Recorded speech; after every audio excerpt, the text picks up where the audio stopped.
എന്താണ് ശബരിമലയിൽ പിണറായി ഭരണകൂടം ചെയ്തത് എന്ന് അയ്യപ്പ ഭക്തന്മാർക്ക്, വിശ്വാസികൾക്ക് നല്ല ഓർമ്മയുണ്ട്.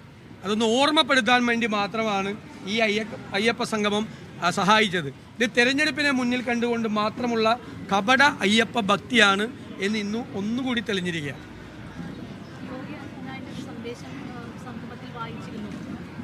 അല്ല, ഇത് എല്ലാവരും കൂട്ടിയേർന്നുകൊണ്ടാണല്ലോ. ഇത് വർഗീയവാദികൾക്ക് സ്പേസ് ഉണ്ടാക്കി കൊടുക്കാൻ, ഇടമുണ്ടാക്കി കൊടുക്കാൻ വേണ്ടി ഗവൺമെൻറ് ചെയ്ത നടപടിയാണ് ഇതെല്ലാം. അതിനൊരു കമ്മ്യൂണൽ കളർ കൊടുക്കാൻ വേണ്ടി നടത്തുന്ന ശ്രമമാണ്. അതായത് ഒരു തെരഞ്ഞെടുപ്പിന് വേണ്ടി നടത്തുന്ന ഒരു രാഷ്ട്രീയത്തിൻ്റെ വേറൊരു രൂപമാണ് ഒരിക്കലും ചെയ്യാത്ത ഈ നടപടിയുമായിട്ട് ഇറങ്ങിയിരിക്കുന്നത്. എന്നിട്ട് ബാക്കിയുള്ള ആളുകളുടെ ഭക്തിയെക്കുറിച്ച് കളിയാക്കുകയാണ്, പരിഹസിക്കുകയാണ് മുഖ്യമന്ത്രി. ഞങ്ങൾക്കാർക്കും ഞങ്ങളുടെ ഭക്തിയെക്കുറിച്ചോ ഞങ്ങളുടെ വിശ്വാസത്തെക്കുറിച്ചോ പിണറായി വിജയനെ ബോധ്യപ്പെടുത്തേണ്ട ഒരാവശ്യവും ഞങ്ങൾക്കില്ല. അതൊക്കെ സ്വകാര്യമായ കാര്യമാണ്, എല്ലാവരുടെയും ഭക്തിയും വിശ്വാസവും എല്ലാം. ഈ തിരക്ക് വർദ്ധിച്ച ആഗോള തീർത്ഥാടന കേന്ദ്രമായി ശബരിമല വളരുമ്പോൾ ഒരു തുറന്ന ചർച്ചയ്ക്ക് വേണ്ടിയാണ്, ഭക്തരുടെ അഭിപ്രായങ്ങൾ കേൾക്കുന്നതിന് വേണ്ടിയാണ് ഈ പരിപാടി സംഘടിപ്പിച്ചതെന്നാണ് മുഖ്യമന്ത്രി. അല്ല, തെരഞ്ഞെടുപ്പിന് തൊട്ട് മുമ്പല്ലേ തോന്നിയുള്ളൂ, 9.5 കൊല്ലമായിട്ട് തോന്നിയില്ലല്ലോ. ഇതിൻ്റെ എല്ലാം പ്രശ്നം 2026. ഈ 9.5 വർഷമായിട്ട് ശബരിമലയിൽ മാസ്റ്റർ പ്ലാൻ നടപ്പാക്കണം. കഴിഞ്ഞ ഗവൺമെൻറ് 112 ഹെക്ടർ സ്ഥലം വാങ്ങിച്ച് വികസന പ്രവർത്തനങ്ങൾ തുടങ്ങിയതാണ് വനഭൂമി എടുക്കാൻ. അവിടെ ഒന്നും ചെയ്തിട്ടില്ല ഇതുവരെ. ശബരിമലയിലേക്ക് എല്ലാ വർഷവും കൊടുക്കേണ്ട 82 ലക്ഷം രൂപ പോലും 3 വർഷമായിട്ട് കൊടുക്കാത്ത സർക്കാരാണ്. ഈ 9 വർഷവും നടത്തിയ വികസന പ്രവർത്തനങ്ങൾ എണ്ണി പറഞ്ഞതിന് ശേഷമാണ് ഒരു വികസന പ്രവർത്തനം അവിടെ നടത്തിയിട്ടില്ലെന്ന് നമുക്കെല്ലാം വ്യക്തമാണ്, എല്ലാവർക്കും. ഞാൻ ചോദിക്കട്ടെ, 3 കൊല്ലമായിട്ട് 10 കോടി രൂപ എല്ലാ വർഷവും കൊടുക്കുമെന്ന് പ്രഖ്യാപിച്ചു. എന്നിട്ട് കൊടുക്കേണ്ട കവനൻ്റ് പ്രകാരം കൊടുക്കേണ്ട 10 കോടി കൊടുത്തില്ല എന്ന് പോട്ടെ, കവനൻ്റ് പ്രകാരം കൊടുക്കേണ്ട 82 ലക്ഷം രൂപ പോലും കഴിഞ്ഞ 3 കൊല്ലമായിട്ട് കൊടുത്തിട്ടില്ല. ശബരിമലയിലെ സാനിറ്റേഷൻ സൊസൈറ്റിയുടെ 50% ദേവസ്വം ബോർഡും 50% സർക്കാരാണ്. കൊടുത്തിട്ടില്ല.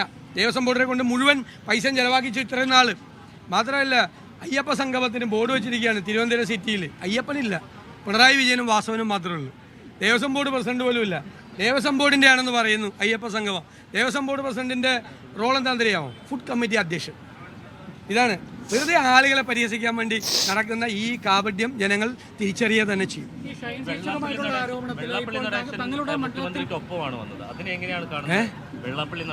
അല്ല, അതൊക്കെ അദ്ദേഹത്തിൻ്റെ ഇഷ്ടം. ആരെ കൂടെ കൊണ്ടു നടക്കണം അതിനൊന്നും ഞാൻ ഇടപെടേണ്ട കാര്യമില്ല. സ്വന്തം വണ്ടിയിൽ ആരെയാണ് കൊണ്ടു നടക്കേണ്ടതെന്ന് തീരുമാനിക്കണം മുഖ്യമന്ത്രി. അത് അദ്ദേഹത്തിൻ്റെ ഇഷ്ടം, അതിലൊന്നും ഞാൻ ഇടപെടില്ല.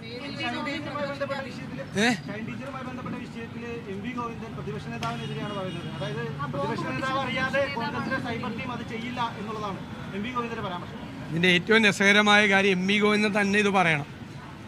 സ്ത്രീകൾക്കെതിരായിട്ടുള്ള അപവാദ പ്രചരണത്തിന് തുടക്കം കുറിച്ച ആളാണ് എം വി ഗോവിന്ദൻ. ആന്തൂരിലെ സാജൻ ആത്മഹത്യ ചെയ്തു, നിങ്ങൾക്ക് എല്ലാവർക്കും അറിയാമല്ലോ. ആന്തൂരിലെ സാജൻ ആത്മഹത്യ ചെയ്യാൻ കാര്യം അവിടുത്തെ നഗരസഭാ ചെയർപേഴ്സണെ 1-ാം പ്രതിയാക്കേണ്ടതാണ് ആ കേസിൽ. അതാരാണെന്ന് ഞാൻ പറയേണ്ട ആവശ്യമില്ലല്ലോ. അവിടുത്തെ നഗരസഭാ ചെയർപേഴ്സൺ അന്ന് അവരെ പ്രതിയാക്കാതിരിക്കാൻ ദേശാഭിമാനി പത്രത്തിൻ്റെ ഫ്രണ്ട് പേജിൽ ആന്തൂർ സാജൻ്റെ പാവപ്പെട്ട ഭാര്യയെക്കുറിച്ച് അപവാദ പ്രചരണം തുടങ്ങി വെച്ചത് എം വി ഗോവിന്ദനാണ്. അയാൾ എന്നെ പഠിപ്പിക്കാൻ പറയണ്ട. ആ എം വി ഗോവിന്ദൻ എന്നെ സ്ത്രീകൾക്കെതിരായ അപവാദ പ്രചരണത്തെക്കുറിച്ച് പഠിപ്പിക്കാൻ പറയണ്ട. ഞങ്ങൾ എന്താണ് ചെയ്തതെന്ന് നിങ്ങളെല്ലാവരും കണ്ടാണല്ലോ. ഞങ്ങളുടെ മുമ്പിൽ ഒരു ആക്ഷേപം വന്നപ്പോൾ ഒരു രാഷ്ട്രീയ പാർട്ടിയും ചെയ്യാത്ത കാര്യമാണ് ഞങ്ങൾ ചെയ്തത്. പിന്നെ ഈ പ്രചരണം എങ്ങനെയാണ് പോയത്? ഞാൻ ഇന്നലെ പറഞ്ഞല്ലോ, CPM ആണ് അന്വേഷിക്കേണ്ടത്. ഇതെങ്ങനെ പുറത്തുപോയി? ഈ വാർത്ത എങ്ങനെ പുറത്തുപോയി? ആദ്യം ഇത് പബ്ലിഷ് ചെയ്തത് എവിടെയാണ്? VS അച്യുതാനന്ദൻ്റെ അഡീഷണൽ പ്രൈവറ്റ് സെക്രട്ടറി ആയിരുന്ന ഒരു വ്യക്തിയുടെ യൂട്യൂബ് ചാനലിലാണ് ഈ സാധനം ആദ്യം പുറത്തു വന്നത്. ഞാൻ പറഞ്ഞല്ലോ, തീർച്ചയായിട്ടും കോൺഗ്രസ് ഹാൻഡിലുകൾ അത് റിപ്പോർട്ട് ചെയ്തിട്ടുണ്ട്, അത് ചെയ്ത് കാണും. കാരണം കഴിഞ്ഞ 1 മാസക്കാലമായി ഏകപക്ഷീയമായിട്ട് കോൺഗ്രസ് നേതാക്കളെ സ്ത്രീകളുടെ പേര് ചേർത്ത് വെച്ച് ആക്രമിക്കുമ്പോൾ ഈ സ്ത്രീപക്ഷവും ഈ മനുഷ്യാവകാശവും ഒന്നും ഉണ്ടായില്ല. ഇപ്പം കേസ് കൊടുത്തപ്പോൾ 24 മണിക്കൂറിനകം കേസെടുത്ത്. നല്ല കാര്യം കേൾക്ക്, കേസെടുത്ത് നല്ല കാര്യം. പക്ഷേ ഇതിനു മുമ്പ് കൊടുത്ത കേസുകളിൽ ഒന്നുമില്ലല്ലോ. ഉമ്മൻചാണ്ടിയുടെ മകളെ അപമാനിച്ചല്ലോ പുതുപ്പള്ളി തെരഞ്ഞെടുപ്പിൻ്റെ കാലത്ത്. ഉമ്മൻചാണ്ടിയുടെ മകളെ അതിനു മുമ്പ് VS അച്യുതാനന്ദൻ മുഖ്യമന്ത്രിയായിരുന്നപ്പോൾ നിയമസഭയിൽ വെച്ച് അപമാനിച്ചു.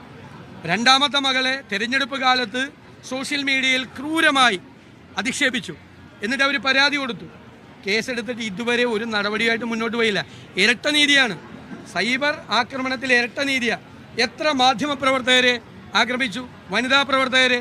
ഇവിടെ ഒരാൾ നിൽക്കുന്നുണ്ടല്ലോ, അഖില ഇല്ലേ, ആക്രമിച്ചില്ലേ? സൈബർ ആക്രമണം ഉണ്ടായി, എന്ത് നടപടിയാണ് എടുത്തത്?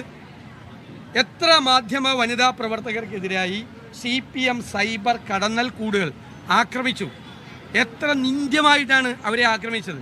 എന്നിട്ട് കേസൊക്കെ എവിടെ പോയി? ആ കേസൊക്കെ എവിടെ പോയി? ഈ കേസെടുത്തപ്പോൾ ഇരട്ട നീതിയാ.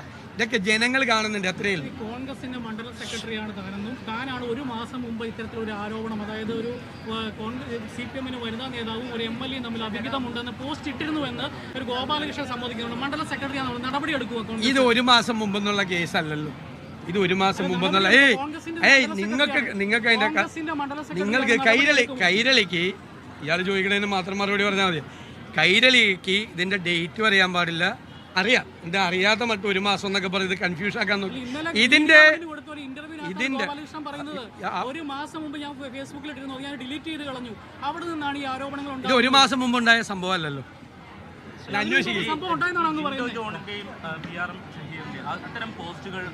അല്ല, അവരുടെ പോസ്റ്റിലൊന്നും അവരുടെ ആരുടെയും പേരുകളൊന്നും ഉണ്ടായിരുന്നില്ല. ആരുടെയും പേരുകളുണ്ടായി ഒരു കാര്യം ഒരു കാര്യം നിങ്ങൾ മനസ്സിലാക്കിയോ. ഒരു കാര്യം, കഴിഞ്ഞ ഒരു മാസമായി മുഴുവൻ കോൺഗ്രസ് നേതാക്കളെ കുറിച്ച്, എന്നെക്കുറിച്ച് അടക്കം മുഴുവൻ ആളുകളെയും കുറിച്ച് കാണാവുന്ന സ്ത്രീകളൊക്കെ ആയിട്ട് ബന്ധപ്പെടുത്തി ഇഷ്ടംപോലെ ആരോപണമുണ്ട്.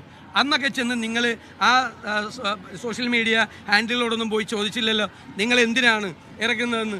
ഞാൻ ചോദിക്കട്ടെ, എന്ത് അവിഹിതമായിട്ടുള്ള സംഭവങ്ങൾ നടന്നാലും അതുപോലെ വാർത്തകൾ നടന്നാലും എന്തിനാ എൻ്റെ നെഞ്ചത്തോട്ട് കയറണം? അതാണ് ഞാൻ ഇന്നലെ ചോദിച്ചത്. അതിൽ ബന്ധപ്പെട്ട ആളുകളോട് പോയി നിങ്ങൾ ചോദിക്കുക, എന്താണ് നിങ്ങളുടെ പങ്ക്, എന്ത് പങ്കാണ് വഹിച്ചതെന്ന്. ഞാൻ പറഞ്ഞല്ലോ, കോൺഗ്രസിൻ്റെ സോഷ്യൽ മീഡിയ ഹാൻഡിലുകൾ ഈ ചാനലിൽ വാർത്ത വന്നതിന് ശേഷം ആ ചാനലിൽ എങ്ങനെ വാർത്ത പോയി എന്ന് നിങ്ങൾ അന്വേഷിക്കൂ. എറണാകുളത്ത് ലെനിൻ സെൻറ്ററിൽ പാർട്ടിയുടെ ഞങ്ങളാരോടെ കയറില്ലല്ലോ, ജില്ലാ സെക്രട്ടറി കിടക്കണതിൻ്റെ കട്ടിലിൻ്റെ അടിയിൽ കൊണ്ട് ക്യാമറ വെച്ച ബിരുദന്മാരുള്ള ജില്ലയാണിത്. എന്ത് വൃത്തിയായിട്ടും കാണിക്കാൻ പഠിക്കാത്ത ആളുകളുള്ള ജില്ലയാണ് അവരുടെ. ഞാൻ സംസാരിക്കുമ്പോൾ നിങ്ങൾ സംസാരിക്കാൻ പാടില്ല. ഞാൻ പറഞ്ഞു കഴിഞ്ഞിട്ട് നിങ്ങൾ ചോദിക്കാം. നിങ്ങൾ തടസ്സപ്പെടുത്തല്ലേ? നിങ്ങൾക്ക് എല്ലാ ഉത്തരവും പറയാനല്ല നിൽക്കുന്ന കയ്യിലേക്ക്. ഞാൻ പറയുന്നത്, എന്നിട്ട് അതെങ്ങനെ പോയത്? ഈ വാർത്ത ആദ്യം, ഞാൻ ആവർത്തിച്ച് പറയുന്നു, ആദ്യം പുറത്തു പോയത് CPM-ൽ തന്നെയാണ്. അയ്യപ്പ സംഘവുമായി ബന്ധപ്പെട്ട പ്രതിപക്ഷ നേതാവ് സംസാരിക്കുകയായിരുന്നു.